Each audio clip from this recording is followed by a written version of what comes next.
Shalom, jumpa kembali dengan saya Pendeta Thomas Lukiman dari Jujur Ministry.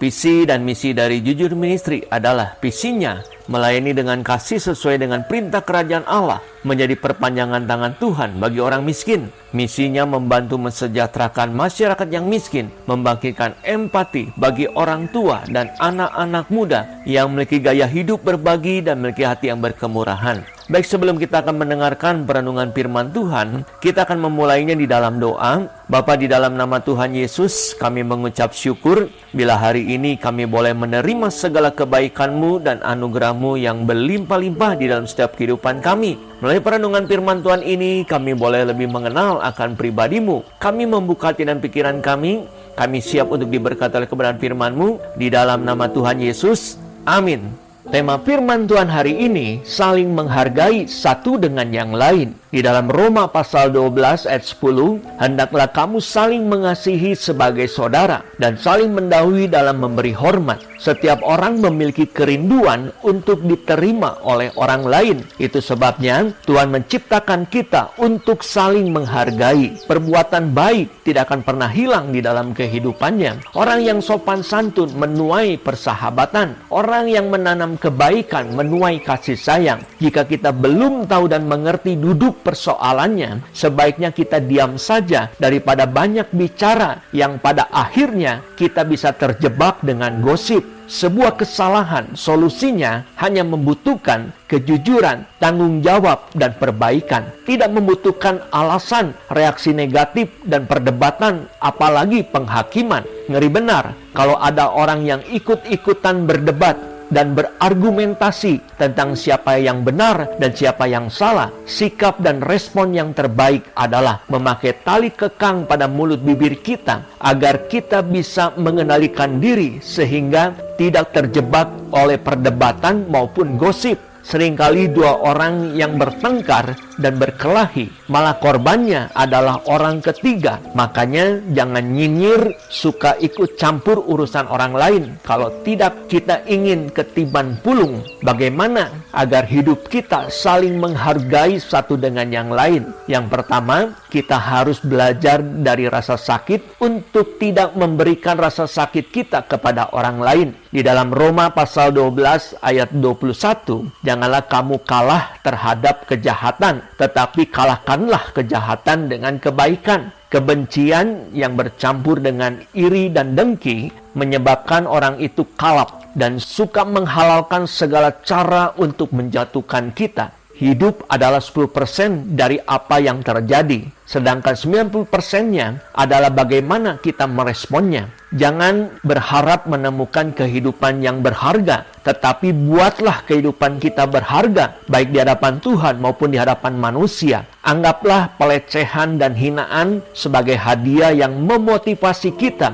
untuk menemukan gravitasi baru dalam kehidupan, agar kita mampu dan lebih kuat berdiri untuk menghadapinya. Sebenarnya hidup ini sederhana saja, hanya kadang-kadang kita yang membuat menjadi rumit. Jika hati kita banyak merasakan sakit, belajarlah dari rasa sakit itu untuk tidak memberikan rasa sakit kita kepada orang lain. Sadarilah segala sesuatu memiliki kesudahannya. Yang sudah lewat biarlah berlalu, dan yakinlah bahwa semuanya akan baik-baik saja. Bukan bahagia yang menjadikan kita bersyukur, tetapi dengan bersyukur hidup kita akan menjadi bahagia. Karena bahagia dan tidak bahagia bukan ditentukan oleh keadaan, namun ditentukan oleh pikiran kita sendiri. Hidup adalah perjuangan. Sakit dalam perjuangan itu hanya sementara.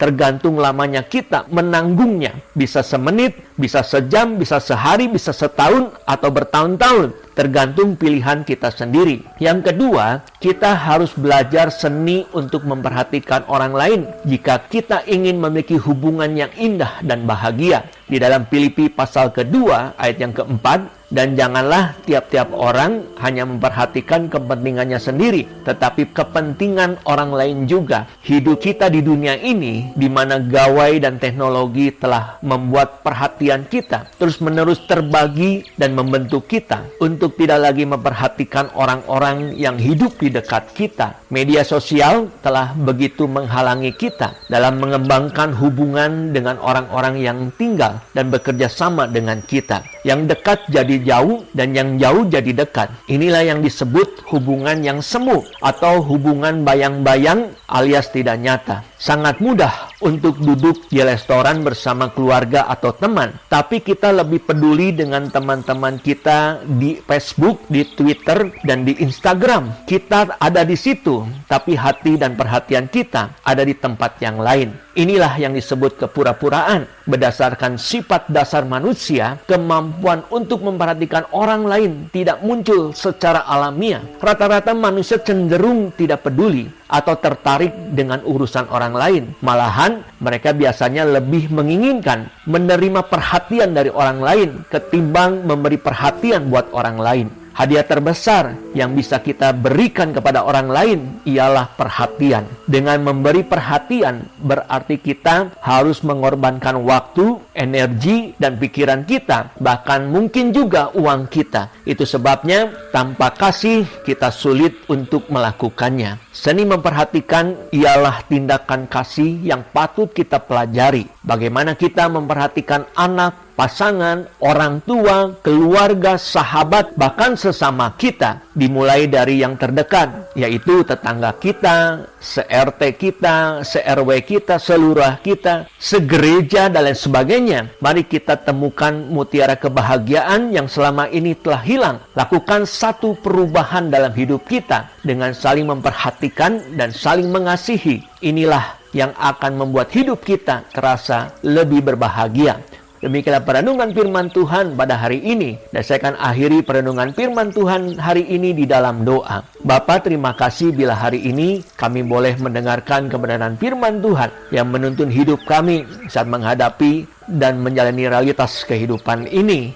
Hari ini kami telah belajar bagaimana agar hidup kami saling menghargai satu dengan yang lain. Yang pertama, kami harus belajar dari rasa sakit kami untuk tidak memberikan rasa sakit kami kepada orang lain. Yang sudah berlalu, biarlah berlalu, dan yakinlah bahwa semuanya akan baik-baik saja di dalam kehidupan setiap kami. Yang kedua, kami harus belajar seni untuk memerhatikan orang lain jika kami ingin memiliki hubungan yang indah dan bahagia dengan orang lain. Karena seni memperhatikan ialah tindakan kasih terhadap sesama kami. Materaikan firman-Mu dalam setiap hati kami, agar kami menjadi pelaku-pelaku firman Tuhan yang hidup. Di dalam nama Tuhan Yesus, kami berdoa dan mengucap syukur. Amin.